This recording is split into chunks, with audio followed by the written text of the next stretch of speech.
ba? Tama sila, Tita Chrissy. Pag tanong sa Tagalog, Tagalog ang sagot. Huwag mo nang Inglesin para hindi na magsabit-sabit. Ito. Okay. Pag nag-break ang magkasintahan, dapat pang ibalik ang mga... Okay. Kunyari, ikaw ay may boyfriend. Na-in-love ka, which is nangyayari yan sa katulad mo. Marami kang binigay, tinulungan mo, pinag-aral mo, kung ano naman, dahil mahal mo eh. Okay. Sa alam mo naman ang sitwasyon. Hindi ba? Pag nahi-in-love sa isang lalaki, dahil sa katulad mong isang lalaki ka rin, ngayon babae ka na, mas may material na bagay, alam mo yon, di ba? Kung sakaling ikaw ay nakipag-break sa iyo ang iyong boyfriend, kailangan bang isoli niya lahat, yung gamit o kung ano man ang binigay mo sa kanya, dapat bang hingin mo sa kanya at ibalik?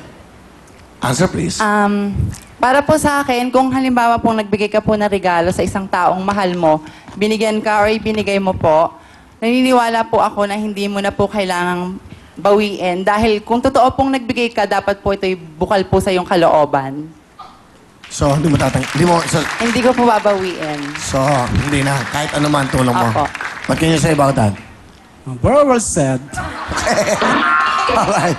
Very well said. Okay. Nandiyan ka lang. Thank you very much. Hindi ko alam kung patay ka o buhay ka. Anyway, sino kasama mo, Kristen? Pinakikilala ko po, ang pinakamaganda ko po, and ever supportive best friend, si Ken. Hi, Ken. Hi, Kuya Will! Hi, Ken. Ikaw ba ay katulad na ni Kristen? No. Not yet. No. Are you planning to do that? No.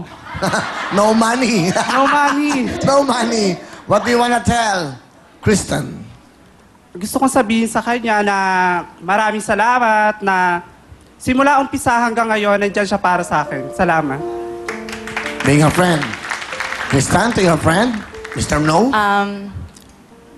Alam ko po na marami siyang pinagdadaanan ngayon, lalo na po yung sa pamangkin mo na pinakamamahal mo. Basta lagi nandito lang ako hanggat kaya kong tumulong. Magkakaibigan. Kristen, ang feeling mo ba bilang isang lalaki? Nagpapalit ka ng, hindi kaanyuan yung pagkatao mo. Ganon din ba ang feeling yan pag yung happiness mo? Opo, parehas lang po. Talaga, wala bang... Ang importante po kasi is pag ginawa mo tong desisyon na to, ang pinakamahalaga po is masaya ka. Tanggap ka ba ng pamilya mo? Opo. Maraming salamat po. Sa nanay tatay mo, tanggap ka ba nilang ganyan? Kay nanay po, tsaka kay tatay. I love you po. Maraming salamat sa lahat. Kung hindi po dahil sa inyo, hindi po ako magiging ganito. Very proud po sila sa akin kahit ganito po ako. Ano ka ba? Bading po. Hindi ka na bading ngayon. You're now a woman. Di ba? Okay, thank you, Kenas. Good luck sa pinagdadaanan mo. So definitely, hindi ka magpapaputs. Puts pa. Hindi pa po. Ayaw mo mapaputs. Puts pa, okay? Good. Ingatan mo, ha? Okay. Kristen, ano ang talent? Kakanta po. Kakanta ka. Here we go. Kristen. Para po kay Baron Jaime Garcia ng Las Piñas at kay Warren Kahulugan.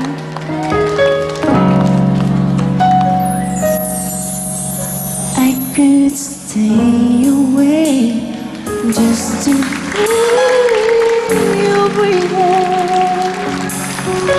Watch you smile while you were sleeping, while you're far away and dreaming.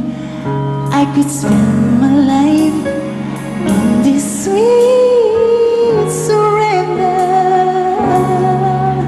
I could stay lost in this moment forever. Every moment spent with you is a moment I treasure. I don't wanna close my eyes, I don't wanna fall asleep, 'cause I miss you, babe, and I don't wanna miss a day. 'Cause even when I dream of you, the sweetest kiss will never do. I still miss you, babe, and I don't wanna miss a day. I don't wanna miss one smile, I don't wanna miss one kiss. I just wanna be with you right now.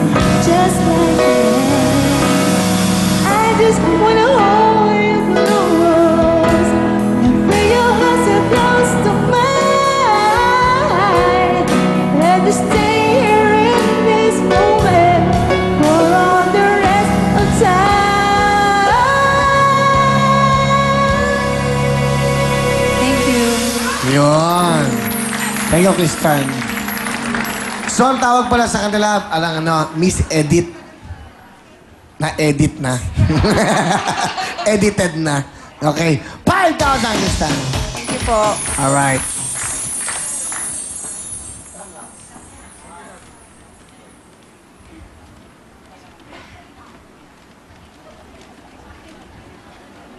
Tinanong ko lang kasi curious lang ako para alam ko. Tinatanong ko, saan tinago?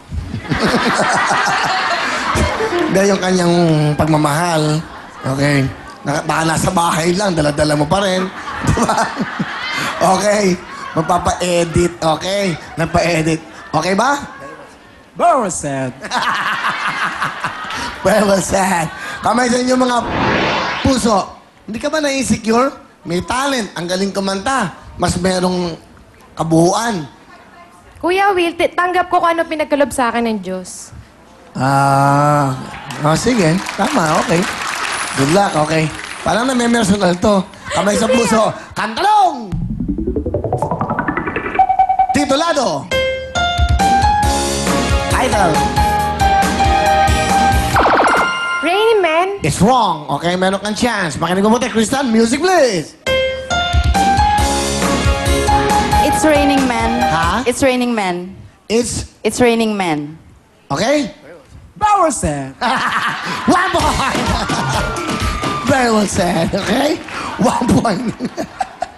Pwedeng host ng binibini to eh. Okay? Kamay sa puso. Kantarong! Sing na to! Sino kumanta nito? Go! Jennifer Lopez. Hop! Very sad. Pasok ka na! Okay, thank you very much. Pasok ka na. Ito pa ang dalawa. Beauty Quiz, The Girls at mga pa-girl, Faye at Ligaya. Hi, Faye. Bati ka muna, Faye. Opo. Binabati ko po si Arian, si Ate Jem, si Crisley Jane, si Don, si Papas, kapatid ko po. Yun lang po, pati mga kamag-anakan ko pala. Faye, ilang taon ka na? 17 po. Ano ginagawa mo sa buhay mo? Nag-aaral po. Anong year mo na? Magsi-second year po sa pasukan. College? Apo. Anong course? Tourism po. Saan? PUP. PUP sa PUP. Okay, wow. Bakit ka sumali dito? For experience po. Gusto ko pong ma-experience yung saya po. Gusto mo ma-experience ng real time, big time? Opo. Gusto mo, ha? Good. Ano naman ang opinion mo? Sa ngayon parang po pwede nang sumali ang mga transgender sa mga beauty pageant, not just in the Philippines, but in the world. Miss Universe, parang tinatanggap na sila. Para po kasi sa akin, hindi pa rin po. Kasi po, para po talaga sa mga tunay na babae yung Miss Universe na po yun. So, para po sa akin, respeto lang po siguro sa magkabilang panig po. Hindi naman po kami nangingialam sa pageant nila eh. Wala naman kasi kami nangingialam kay. Okay, maganda ha? Ito yung magandang diskusyon at pag-usapan at argumento para alam natin ang side by side ng isang tunay na babae at nagpakababae. So magandang usapan to. What can you say? Very sad. Okay. Okay, Faye. Anong pangarap mo, Faye? Pangarap ko po makapasok po sa Philippine Fashion Week po. Fashion Week? Apo. Sa isang show? Apo. Okay. Hindi po, ano po yun eh. Sa Philippine po, nag-model po lahat po ng mga models. Gusto mo mag-model? Apo. Okay. Good luck sa'yo. Sino kasama mo? Ang kasama ko po yung pinakabata akong mother, si Mama Mia. Mama Mia! Good evening, Will! Ay, Good magandang evening po sa mami inyo mo. lahat. Ilang taon na kayo, mami? Wow. Mukha lang ba akong 27? Ay, hindi naman. Hindi naman. Hindi, Will. I'm 40 years old. Halata naman. Ilan ang anak niyo, Mama Mia? Dalawa lang po sila. Dalawa lang. Lalaki, babae yung ano? Yung isa po, lalaki. Panganay niyo siya? o? Opo, panganay ko po siya. Ang inyong mister, ano naman ang pinagkakabalahan? Siya po'y nagsusumikap naman po sa kanyang paghahanap buhay. Isang Ano? empleyado po. Okay. Ano gusto niyo sabihin sa maganda niyong anak? Faye, alam mo naman na susuportahan kita sa iyong mga pangarap sa abot ng aking makakaya. I love you, Be. Mama, salamat sa pagsuporta sa akin. Yun, I love you too. Sa papa mo, Ay, Dad, hello. Manood ka lang dyan. may boyfriend ka ba? Meron po. Sa edad mong yan, may boyfriend ka na? Opo. Ano, proud pa siya. Sige, batiin mo yung boyfriend mo. Hello, Don Don. Tumatawa na yan ngayon. Tumatawa na po siya kasi nanonood eh. May mali. Talaga? Opo. Ano gusto mo sabihin? Ganun lang? Don. Hello, diyan ka lang. Yun lang po. Yun lang. Ganda lang pangalan niya. Punta tayo doon. Don. Pwede na talent? Sasayaw po. Ito na po. Ang Wait lang, magpapalit pa po ako. papalit ka pa? Wow. Mag- Nagpapatrans... Ano rin siya? Gender. Gusto mo maging lalaki? Pagpapalit ka pa, okay ka na? Ako, costume. Damit po, opo. O sige, habang nagko-costume ka lang. Sige. Ikaw naman, hindi, kakasapin ko lang. What can you say about that's going on right now that because of a man wants to be a woman? Okay, what is your comment about that? Very sad. Loloko mo ko, ha? What is your opinion about that? You have any opinion about a man transformed to be a woman? I think it's very sad. That's informed the transformer. Yes. Transformer. Are you ready? Is she ready? Here we go! Bang! Wow! What? Oh!